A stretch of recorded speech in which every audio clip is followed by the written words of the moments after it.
एक बार फिर से आप सभी का स्वागत है आपके अपने संजय पांडे क्लासेस में। तो हम आज पढ़ने जा रहे हैं इलेक्ट्रोमैग्नेटिक इंडक्शन का लेक्चर नंबर 3। क्यों बेटा, 2 लेक्चर हो चुका है और 3rd लेक्चर हम पढ़ने जा रहे हैं, जिसमें आज सीखेंगे सबसे पहले हम लोग सेल्फ इंडक्शन क्या होता है। तो हेडिंग लगा दें सेल्फ इंडक्शन, ठीक है, सेल्फ इंडक्शन। और सेल्फ इंडक्शन के बाद हमारा चैप्टर होगा अल्टरनेटिंग करंट, मतलब सेल्फ इंडक्शन पढ़ेंगे और एक फिनोमेना और है म्यूचुअल इंडक्शन। उसे पढ़ने के बाद ये चैप्टर हमारा द एंड हो जाएगा और उसके बाद हम अल्टरनेटिंग करंट पढ़ेंगे। अल्टरनेटिंग करंट पढ़ने के बाद EMW है, इलेक्ट्रोमैग्नेटिक वेव। और ये चैप्टर ख़त्म होने के साथ साथ ये पार्ट 1 बुक आपकी जो है NCERT की ख़त्म हो जाएगी और पार्ट 2 स्टार्ट होगा ऑप्टिक्स। तो मैं चाहूँगा जो बच्चे भी कहीं एडमिशन ना लिए हों, जो पढ़ना चाह रहे हो क्लास 12 का सिलेबस, बोर्ड का सिलेबस, वो आके एडमिशन ले सकते हैं। और अधिक जानकारी के लिए आप दिए गए नंबर पे कांटेक्ट कर सकते हैं 9415614156 पे। तो अभी एडमिशन ले सकते हैं और यहाँ से पढ़ना स्टार्ट कर सकते हैं। और पीछे का हम रिवाइज़ कराएंगे एक्स्ट्रा क्लास लेकर के विंटर्स में। तो स्टार्ट करते हैं। My name is Shailendra Dwivedi, I teach physics. Self induction क्या होता है? इंडक्शन का मतलब होता है करंट का जनरेट होना। करंट का जनरेट होना इंडक्शन है। सेल्फ मतलब स्वयं से, खुद से। कैसे इसमें सेल्फ इंडक्शन होगा, ध्यान दीजिए। जैसे हमने क्या किया, एक कॉइल ले लिया, ये कॉइल है। ये कॉइल कुछ स्प्रिंग मॉडल में है। किस मॉडल में है? स्प्रिंग मॉडल में, मतलब ऐसे से काफ़ी टन्स में है ये। इस कॉइल के अक्रॉस हमने क्या लगा दिया, एक बैटरी लगा दिया या सेल लगा दिया, ठीक है। इसके थ्रू मैंने क्या किया, एक रियोस्टेट लगा दिया, रियोस्टेट, और एक की लगा दिया। स्विच का काम करता है की, रियोस्टेट, ये बैटरी है, ठीक है।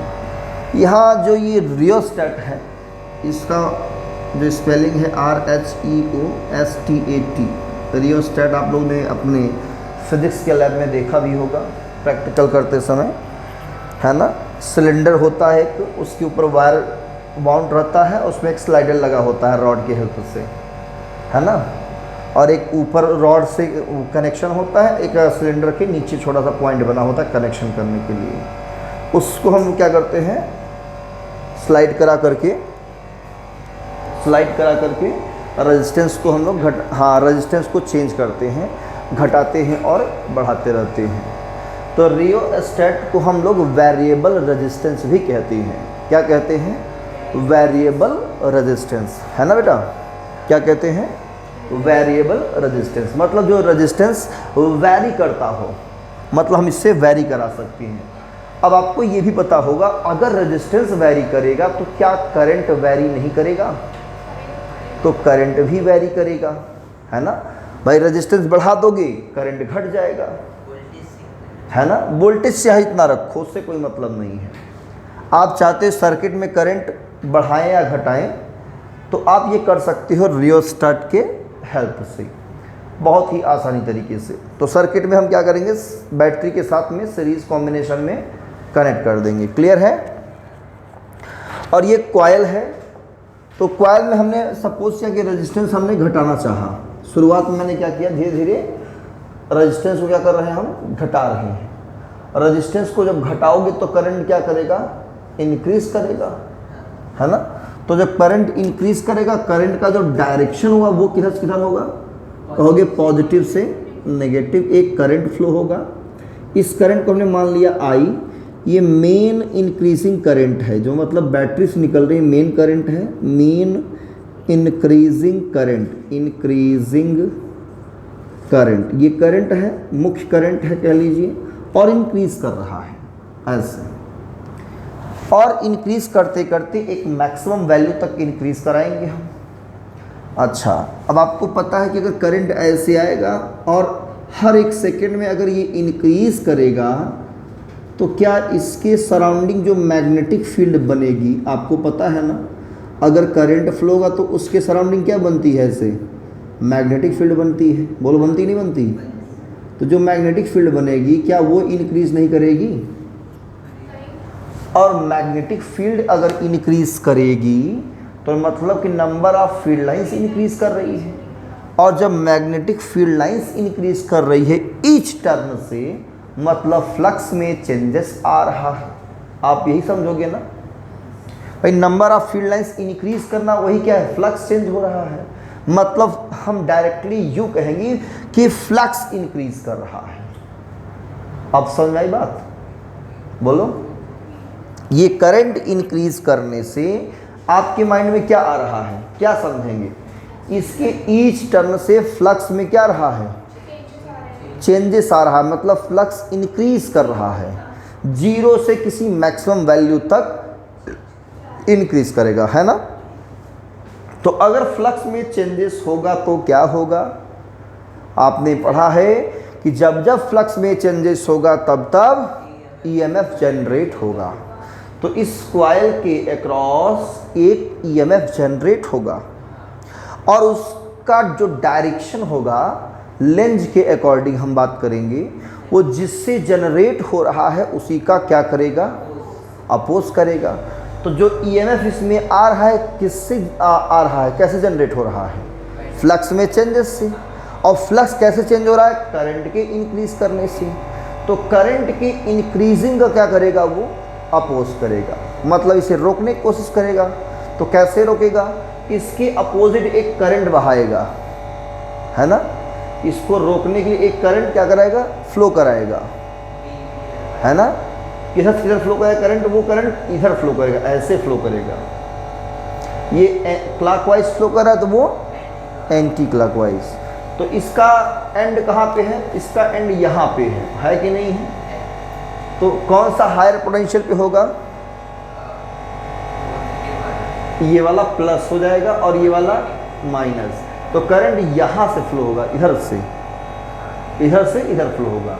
मतलब हम कहेंगे करंट का जो डायरेक्शन होगा वो एंटी क्लॉकवाइज में इस डायरेक्शन में होगा, है ना?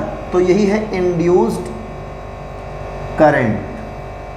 तो ये क्या कर रहा है? इसको इंक्रीजिंग का अपोज कर रहा है। तो हम ये कह सकते हैं कि induced current opposes the growing current। जो करंट ग्रो करता है उसका क्या करेगा? ये हाँ, ग्रो कर रहा हो या इंक्रीज कर रहा हो उसका क्या करेगा? ये अपोज करता है। क्लियर ना? चलो ये हो गया। तो ये कहाँ पे हो रहा है? एक ही कॉइल में हो रहा है ना, उसका खुद का कॉइल है। तो इसी को हम फेनोमेना का नाम क्या रख देते हैं? Self induction. तो मतलब एक ही कॉइल में अगर करंट को इंक्रीज कराया जाए या डिक्रीज भी करा दिया जाए, चलो डिक्रीज वाला भी केस देख लेते हैं, देख लिया जाए। हाँ, फिर से वही कॉइल लेंगे हम, वही कॉइल आपका बढ़िया सा, है ना? यहाँ बैटरी लगा देंगे, रियोस्टेट लगाएंगे, की लगाएंगे, बैटरी है ही। बैटरी काम क्या है? करंट सप्लाई करना। अब रेजिस्टेंस क्या करेंगे? धीरे धीरे घटाएंगे, उसी में क्या करेंगे? हाँ, ये फिगर नंबर आपका 1 हो गया, ये फिगर नंबर 2। और जब करंट घटाएंगे तो इसका डायरेक्शन किधर होगा? वही रहेगा कि चेंज हो जाएगा? डायरेक्शन तो वही रहेगा ना भाई, प्लस से माइनस की तरफ। लेकिन करंट क्या हो रहा है? धीरे धीरे घट रहा है। पहले मान लो 100 एम्पियर था, बाद में 50 हुआ, 40 हुआ, 30 हुआ, 20 हुआ, ऐसे घट रहा है। क्लियर? तो डायरेक्शन तो वही रहेगा। ये है main decreasing current, main decreasing को हम कह सकते हैं डाई करंट। क्या कह सकते हैं? डाई मतलब मरने वाली, जो धीरे धीरे ख़त्म हो रही है करंट, है ना? Decreasing current. तो डिक्रीज होकर क्या बची रहेगी? ख़त्म हो जाएगी, जीरो हो जाएगा लास्ट में फाइनली, है ना? डिक्रीजिंग करंट, या इसी को हम लोग डाई करंट कहेंगे। अब जरा ये बताओ, जब करंट डिक्रीज होगा तो इसके सराउंडिंग जो मैग्नेटिक फील्ड बनेगी वो भी क्या करेगी, डिक्रीज करेगी, मतलब फ्लक्स भी डिक्रीज करेगा, तब भी फ्लक्स में चेंजेस आ रहा है। चाहे इंक्रीज करे या डिक्रीज करे, दोनों सेंस में क्या कहेंगे, फ्लक्स में चेंजेस आ रहा है। और जब फ्लक्स में चेंजेस होगा तो क्या होगा, ईएमएफ जनरेट होगा।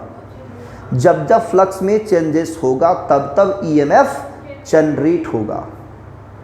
ठीक है। अच्छा, अब उस ईएमएफ का डायरेक्शन किधर होगा, तो जिससे जनरेट हुआ है उसी का वो अपोज करेगा। तो अपोज कैसे करेगा, ये डिक्रीज कर रहा है मतलब मरना चाह रहा है, घट करके जीरो हो जा रहा है, घट करके जीरो, घटते घटते करंट जीरो होगा। तो जब डिक्रीज हो रहा है तो डिक्रीज का क्या करेगा, वो अपोज करेगा, है ना। तो अगर डिक्रीज हो रहा है तो उसे डिक्रीज भी नहीं होने देगा। भाई ये इंक्रीज हो रहा है तो इसको इंक्रीज नहीं होने देगा, क्लियर। और वो डिक्रीज हो रहा है तो उसे डिक्रीज भी नहीं होने देगा। अगर मरना चाह रही है करंट तो मरना भी नहीं देगा, है ना, कि मरने भी नहीं देगा, ना जीने देगा और ना मरने देगा, है ना। यही है सेल्फ इंडक्शन। तो अब क्या होगा, इंड्यूस्ड करंट का डायरेक्शन किधर होगा, वो ये प्लस ये बनेगा माइनस ये बनेगा, इसी के डायरेक्शन में, इसी को सपोर्ट करेगा। मतलब अपोज करना है तो क्या करेगा, इस केस में सपोर्ट करेगा, क्लियर ना। इसी के डायरेक्शन में आएगा इंड्यूस्ड करंट, क्लियर। तो इंड्यूस्ड करंट क्या करता है, इसमें क्या करता है, सपोर्ट करता है अपोज के लिए। तो आप लिख सकते हो बट सपोर्ट्स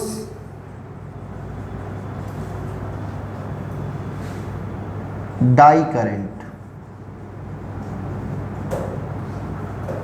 ठीक है ना, but supports die current. Induced current opposes the growing current but supports the die current, clear. हाँ, DIE, डाई मतलब मरना, है ना। तो करंट भाई घट कर रही, डिक्रीज कर रही है, डिक्रीज करते करते क्या हो जा रही है, मर जा रही है, खत्म हो जा रही है, जीरो हो जा रही है ना।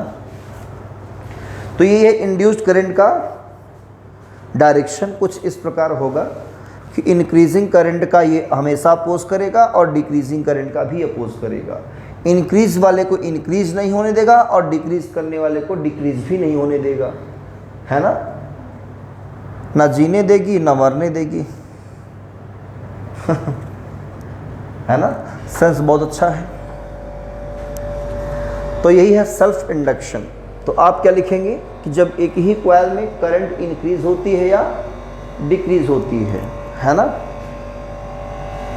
तो उसके क्रॉस क्या होता है, एक EMF जनरेट होता है। और इसी फिनोमेना को हम लोग क्या कहते हैं, सेल्फ इंडक्शन, ठीक है। अगर इसमें सिर्फ एक ही टर्न है तो एक टर्न से जो फ्लक्स में चेंजेस आएगा वो कितना आएगा, फाई मान लेते हैं। और फाई किस पर डिपेंड करेगा, आई पे। तो इसमें लिखना change the paragraph, change the paragraph लिखिए। If magnetic flux through each turn of coil, इसे मिरेज कर दे बेटा, through each turn of coil is phi,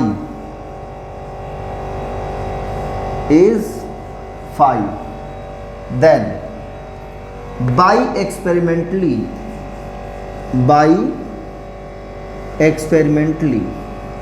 जो ये फाई है ना बच्चों, वो डिपेंड किस पर करेगा, आई पर। देन फाई प्रोपोर्शनल टू आई, मतलब करंट जितना ज़्यादा होगा उसमें फ्लक्स में चेंजेस भी क्या होगा, उतना ही ज़्यादा होगा। तो फाई डिपेंड करता है आई पे, और इक्वल करेंगे तो कांस्टेंट लेंगे क्या, L इंटू आई, और L इज इक्वल टू क्या आएगा, फाई बाई आई, है ना। L equal to phi by I, ठीक है ना। L equal to phi by I. कोई कंफ्यूजन इसमें?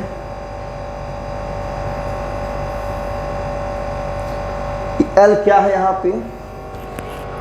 हाँ, इस L को हम लोग कहेंगे एक कोएफिशिएंट है, coefficient of self induction, self induction, या इसी को सेल्फ इंडक्टेंस भी कहते हैं, सेल्फ इंडक्टेंस। क्लियर? क्या कहेंगे? Self inductance. और इसकी एसआई यूनिट क्या होगी? Is Henry. क्या होगी? हेनरी। और इसे कैपिटल एस से डिनोट करते हैं। Other units are milli henry and micro henry. 1 milli henry कितना होगा? 10⁻³ हेनरी, और 1 माइक्रो हेनरी 10⁻6 हेनरी। ठीक है, नोट कर लो बेटा इसे।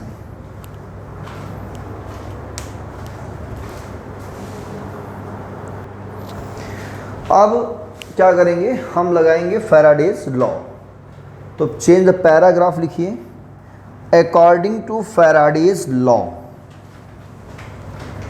इस कॉइल में जो भी आपने कॉइल देखा उसमें जो ईएमएफ जनरेट हो रहा है प्लस या माइनस, है ना, प्लस माइनस जो आपने देखा पोटेंशियल डिफरेंस, वो पोटेंशियल डिफरेंस या ईएमएफ कहिए वो कितना होगा।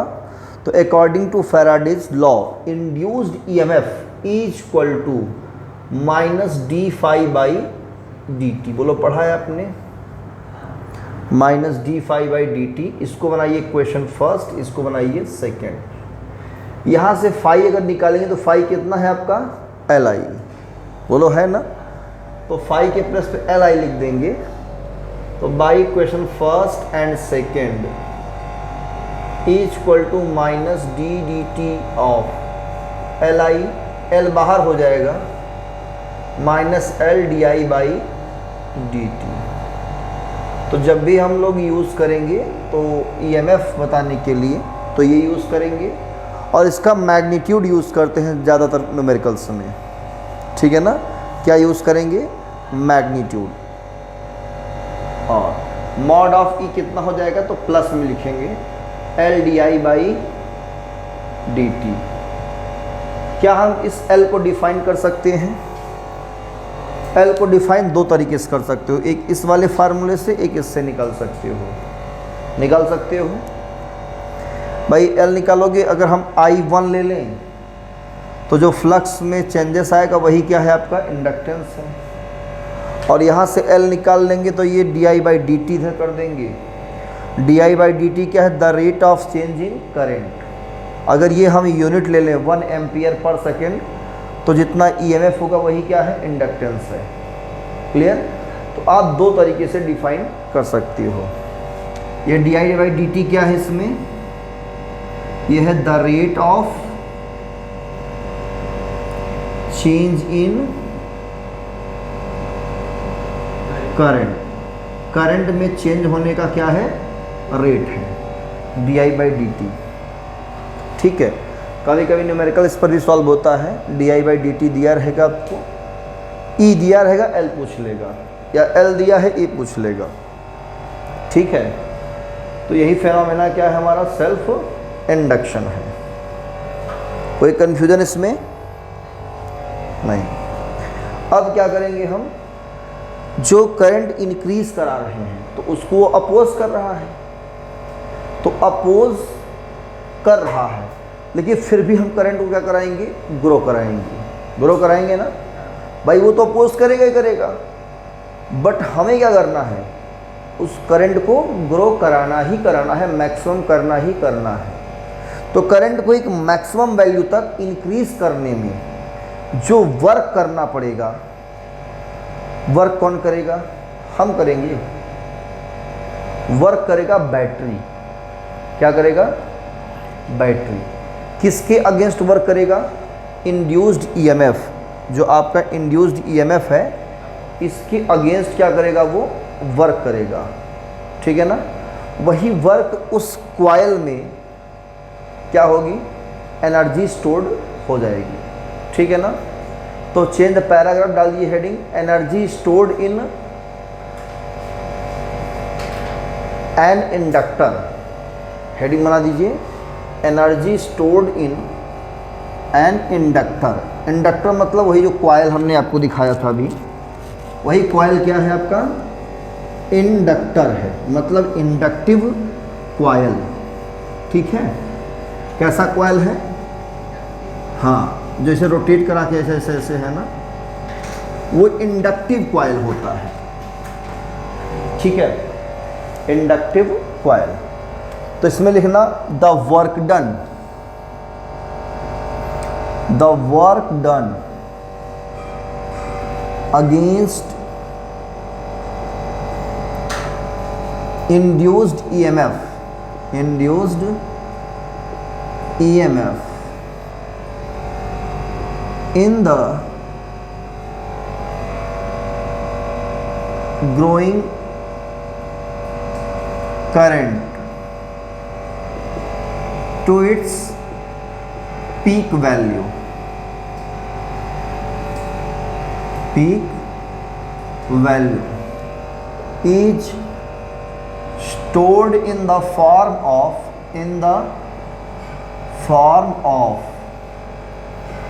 potential energy। कौन सी एनर्जी होगी? पोटेंशियल एनर्जी, मतलब U इक्वल टू W। अब W कैसे निकालेंगे? पहले मान लेते हैं हम, जब करंट ग्रो करा रहे हैं तो कुछ चार्ज ग्रो करेगा। बोलो क्या ग्रो करेगा? चार्ज, मतलब पॉजिटिव चार्ज। तो वेरी स्मॉल अगर चार्ज मान लें हम dq, अगर ग्रो कर रहा है पोटेंशियल डिफरेंस E के अगेंस्ट, पोटेंशियल डिफरेंस E मतलब EMF या पोटेंशियल डिफरेंस, तो जो वर्क डन होगा वो कैसे निकालेंगे? W इक्वल टू VQ से। पढ़ा है ना? Using W equal to VQ, तो dW इक्वल टू लिखेंगे माइनस EdQ। बोलो सही है? स्मॉल चार्ज फ्लो कराने में किसके अगेंस्ट? इंड्यूस्ड ईएमएफ या वोल्टेज के अगेंस्ट जो वर्क डन होगा वेरी स्मॉल होगा, dW माइनस EdQ। बोलो क्लियर है? माइनस क्यों लगा है? उसके अगेंस्ट जा रहे हैं। ठीक है ना? किसके अगेंस्ट? ईएमएफ के अगेंस्ट। इसको बनाएंगे इक्वेशन नंबर सेकेंड। आपने E इक्वल टू पढ़ा है माइनस LdI बाई dt, तो by equation second W equal to क्या हो जाएगा? हमारा dW होगा minus minus LdI by dt into dQ। ये माइनस माइनस प्लस हो जाएगा LdI, ये dQ बाई dt को एक साथ लिख दो। और आपने पढ़ा है I इक्वल टू क्या होता है? dQ by dt। बोलो करंट कितना होता है? The rate of change in charge, मतलब dQ बाई dt को हम करंट कहते हैं। तो बाई इक्वेशन थर्ड dW आएगा LdI, I को पहले लिख देंगे LIdI। तो टोटल वर्क डन क्या करेंगे? Total work done from 0 to I naught, मतलब maximum current. W equal to integration dW, value put करेंगे LIdI, 0 से कहाँ तक? I नॉट तक। इंटीग्रेट करेंगे इसका तो L कांस्टेंट है, बाहर हो जाएगा WLIdI, 0 से I not. x power n dx लगाएंगे, x power n plus 1 by n plus 1, तो यहाँ 1 है तो 1 प्लस 1 2 हो जाएगा, यानी आई स्क्वायर बाई 2 हो जाएगा। लिमिट लगा देंगे 0 से I not, upper limit minus lower limit, solve करेंगे W कितना जाएगा? 1/2 Li0² और बाई इक्वेशन फर्स्ट से यही हमारा क्या होगा, एनर्जी, यानी U 1/2 Li0²। कितना आएगा, 1/2 Li0²। यही है energy stored in inductive coil या इंडक्टर में, हाफ Li0²। ठीक है, नोट कर लीजिए यहाँ तक पहले।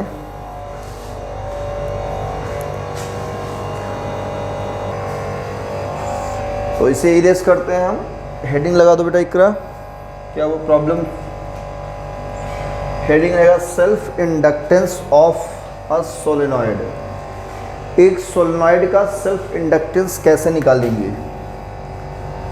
तो सोलेनॉइड आप देखे होंगे, कार्डबोर्ड होता है पतला सा, हॉलो सिलेंडर टाइप का, है ना, उसे हम हेलिक्स कहते हैं। और उसके ऊपर इंसुलेटेड कॉपर वायर, है ना, उसके ऊपर इंसुलेटेड कॉपर वायर बाउंड कर दिया जाता है, लपेट देते हैं वहाँ पे, है ना। ये होता है इंसुलेटेड, ये आपका हेलिक्स है। हेलिक्स का मतलब होता है हॉलो सिलेंडर। ये कार्डबोर्ड का या चाइना क्ले का होता है। इसके ऊपर क्या होता है, यहाँ पे इंसुलेटेड कॉपर वायर ऐसे बाउंड किया रहता है कई टर्न्स में, ऐसे ऐसे ऐसे ऐसे। ठीक है, जब इसमें करंट फ्लो होता है I, तो इसके सराउंडिंग क्या बनती है, एक मैग्नेटिक फील्ड बनती है। और वो मैग्नेटिक फील्ड आउटसाइड क्या होती है, नेग्लिजिबल होती है। अंदर बनती है यूनिफॉर्म मैग्नेटिक फील्ड। कहाँ बनती है, अंदर, है ना। वो यूनिफॉर्म मैग्नेटिक फील्ड B कितना होता है, μ0 Ni। अगर सोलेनॉइड का लेंथ कितना है, L है, और टोटल टर्न्स कितना है, N। इसका क्रॉस सेक्शनल एरिया कितना है, A। तो मैग्नेटिक फील्ड कितना होगा, B = μ0 Ni। फ्लक्स कितना होगा, phi = BA। और यहाँ हम रखेंगे क्या, μ0 Ni A। यहाँ जो number of turns per unit length है उसे हम कैपिटल N/L लिख देंगे। तो फ्लक्स आ जाएगा हमारा μ0 N IA/L, equation number first. और सेल्फ इंडक्टेंस का फार्मूला आपने पढ़ ही रखा है। L = क्या होता है बेटा, phi/I। इस फाई की वैल्यू यहाँ पुट करेंगे फर्स्ट एंड सेकेंड, तो हमें इंडक्टेंस कितना मिलेगा, μ0 टोटल टर्न्स N है, IA/L/I। I से I कैंसिल, L कितना आ जाएगा बेटा, μ0 N A/L। सही है, ये एक टर्न के लिए है। अगर n टर्न्स है तो क्या करेंगे हम, n से मल्टीप्लाई कर देंगे। तो μ0 N² क्या होगा, इफ नंबर ऑफ टर्न्स, है ना, तो दे रखा है, क्या टोटल टर्न्स लिख दिए हैं, ठीक है। μ0 N A/L, ठीक है, यही आएगा ही, यही आया ना बेटा। देखो फार्मूला,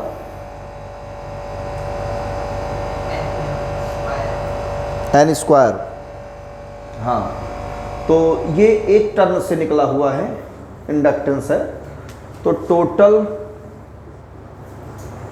इंडक्टेंस कितना हो जाएगा आपका, N से मल्टीप्लाई कर देंगे, है ना। तो ये हो जाएगा N × L, यानी आ जाएगा आपका μ0 N² A/L। ये आया है ना, ये आपका फार्मूला बन जाता है, ठीक है, μ0 N² A/L। तो ये था सेल्फ इंडक्टेंस की कहानी। और अगर आपके पास सीरीज पैरेलल में दो सेल्फ इंडक्शन दिया हो इस तरह से, एक सेल्फ इंडक्टेंस ऐसे दिया हुआ है, एक ऐसे दिया, दोनों सीरीज में जुड़े हों, ये L1 है, ये L2 है, तो इसमें L इक्विवेलेंट कितना होगा, L1 + L2, ठीक है। और अगर दोनों सेल्फ इंडक्शन कॉइल यानी इंडक्टिव कॉइल पैरेलल कॉम्बिनेशन जुड़े हों L1 L2 कुछ ऐसे, तो यहाँ हम निकालते हैं L इक्विवेलेंट कैसे, L1 L2 by L1 plus L2 से, वही रेसिप्रोकल जो हम सीरीज पैरेलल रेजिस्टेंस में करते थे वैसे ही हम ऐड करेंगे, ठीक है ना। तो ये था सेल्फ इंडक्टेंस की कहानी जो कि समाप्त होती है। एक और टॉपिक बचा हुआ है जो आज की इस लेक्चर में नहीं हो पाएगा, वो हम ट्यूसडे को करेंगे और उस लेक्चर को पढ़ाने के बाद हम इस पर न्यूमेरिकल्स कराएंगे, ठीक रहेगा ना, ट्यूसडे को। क्लियर रहेगा बेटा। वो है म्यूचुअल इंडक्टेंस।